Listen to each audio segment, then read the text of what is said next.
So I'm going to demonstrate cutting out the supporting materials. So this is not any of my stacked kaleidoscope fabric. This is a more muted print, which kind of goes with my printed fabric or my kaleidoscope fabric. So the instructions on this particular pattern piece say it's for the Nancy block for pieces number 2 and number 3 for the Nancy block. And it says cut on folded over fabric. And it says that because we need 2 pieces for every block, one to be in area number 2 and one to be in area number 3, and they are mirror images of each other. So by cutting it on folded fabric, we automatically get the 2 mirror image pieces that we want. So I've got the writing up. I want to make sure that I keep it that way all the time. I mean, facing me, it's not turned over to the blank side. I want to see the side that has the writing on it. And I've got it so that I'm just missing the selvage edge there. And I'm going to go just a little hair beyond the edge of the paper because I don't want to continually make my pattern pieces smaller by cutting into it.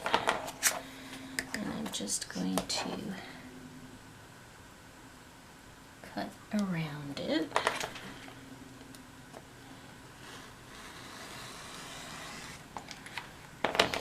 Now I could also trim the bottom edge, but I don't really need to because we're going to be trimming later. Oops, back there.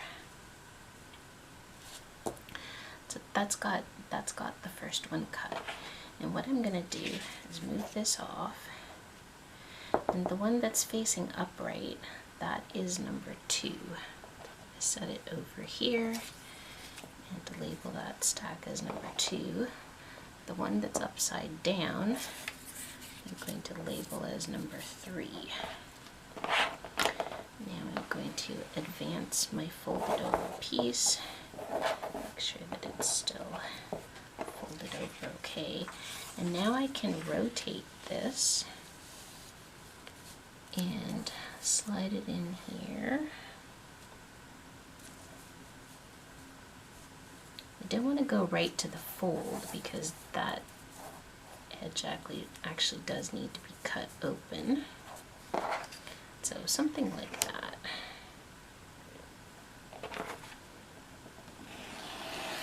I'm going to cut just beside it. Cut the rest of that. Cut just beside the paper over here.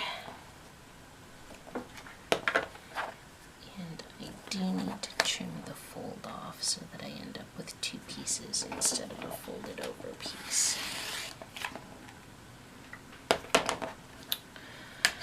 Okay, so again, the one that's facing me is number 2, so I'm going to add that to my number 2 stack. The upside down one is number 3.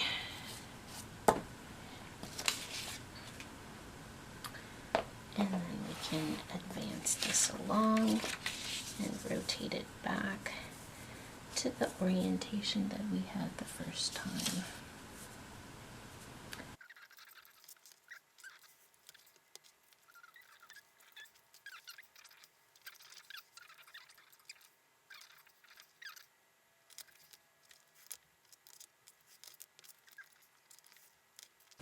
Okay, so to do one block, I have enough.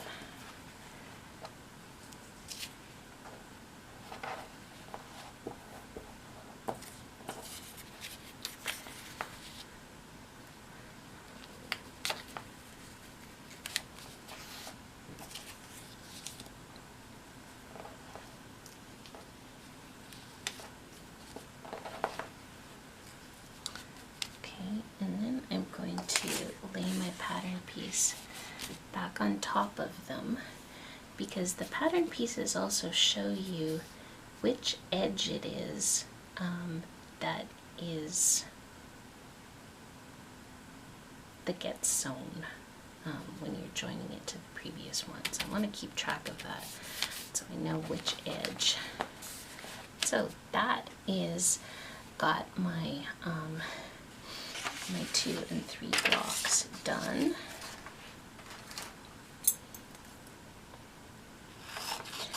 And then I would do a similar sort of thing. I'm not going to demonstrate it, but this is the pattern piece for piece number 4. And it says cut with pretty side of the fabric facing up. So it will tell you to cut a strip of a certain width. This one does not need to be folded over. So whatever fabric you're using would be a single layer. The strip would be narrower than this one, obviously. And you would put it on and just cut around it and keep all of those stacked up.